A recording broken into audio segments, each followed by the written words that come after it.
প্রিয় বন্ধুরা, আজকের এই গুরুত্বপূর্ণ পর্বে আমি আপনাদের সবাইকে আন্তরিকভাবে স্বাগত জানাচ্ছি। আমি আজ এমন একটি বিষয় নিয়ে আলোচনা করতে এসেছি যা নবদম্পতিদের জন্য একই সাথে স্পর্শকাতর ও অপরিহার্য। আমাদের আজকের প্রশ্ন, কিভাবে নতুন স্ত্রীর সাথে সহবাস করব? ইসলামী শরীয়তের সঠিক দিক নির্দেশনা কি? আমি বিশ্বাস করি বিয়ে এক পবিত্র সম্পর্ক। এটি কেবল শারীরিক মিলন নয়, এটি আমাদের জীবন যাপনের একটি গুরুত্বপূর্ণ অংশও বটে। তাই আমি চাই আপনারা এই পবিত্র কাজটি সঠিক ও সুন্দরভাবে সম্পন্ন করুন।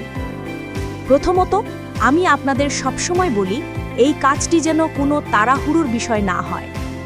আপনাদের উচিত ধীরে ধীরে শুরু করা, স্ত্রীকে মানসিকভাবে প্রস্তুত করা, তাকে ভালোবাসার কথা বলা এবং আরামদায়ক ও নিরাপদ একটি পরিবেশ তৈরি করা।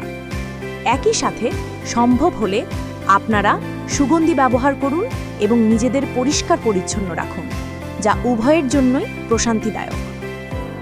এরপর যে বিষয়টি আমি সবচেয়ে বেশি গুরুত্ব দিই সেটি হচ্ছে দোয়া। আপনারা অবশ্যই সহবাসের আগে এই অত্যন্ত গুরুত্বপূর্ণ দোয়াটি পাঠ করবেন। এটি কেবল একটি প্রার্থনা নয়, এটি শয়তানের অনিষ্ট থেকে আপনাদের বৈবাহিক সম্পর্ক ও আপনাদের ভবিষ্যৎ সন্তানকে রক্ষার ঢাল।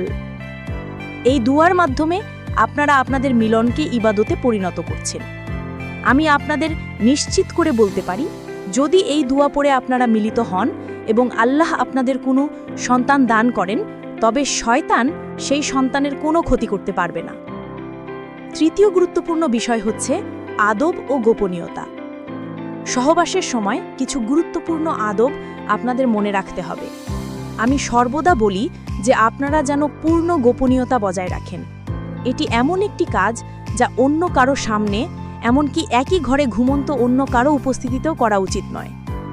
আরেকটি বিষয় যা আমি পরিষ্কার করে দিতে চাই সেটি হলো আপনারা যেন কখনো আপনাদের এই ব্যক্তিগত মুহূর্তের কথা বাইরের কারো কাছে প্রকাশ না করেন। রাসূল সাল্লাল্লাহু আলাইহি ওয়াসাল্লাম এই ধরনের কাজকে আমানতের সবচেয়ে জঘন্য খেয়ানত হিসেবে বর্ণনা করেছেন। আপনাদের একে অপরের প্রতি শালীনতা এবং সম্মান বজায় রাখতে হবে। চতুর্থত, ফরজ গোসল। মিলনের পর যে দায়িত্বটি আপনাদের অবশ্যই পালন করতে হবে সেটি হলো ফরজ গোসল, গুসল। গোসল না করে নামাজ পড়া, কুরআন স্পর্শ করা বা মসজিদে প্রবেশ করা আমাদের জন্য হারাম।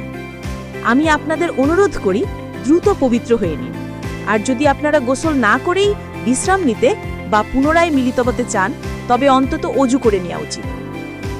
পরিশেষে আমি শুধু এটুকুই বলবো, আপনাদের এই পবিত্র বন্ধনকে ভালোবাসার সাথে ইবাদত মনে করে পালন করুন।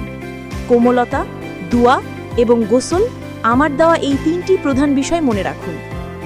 আল্লাহ যেন আপনাদের বৈবাহিক জীবনকে বরকতময় করেন এবং আপনাদের মাধ্যমে উত্তম ও নেককার সন্তান দান করেন। জাযাকাল্লাহু খাইরান। ভালো থাকবেন, সুস্থ থাকবেন। দেখা হবে পরের ভিডিওতে।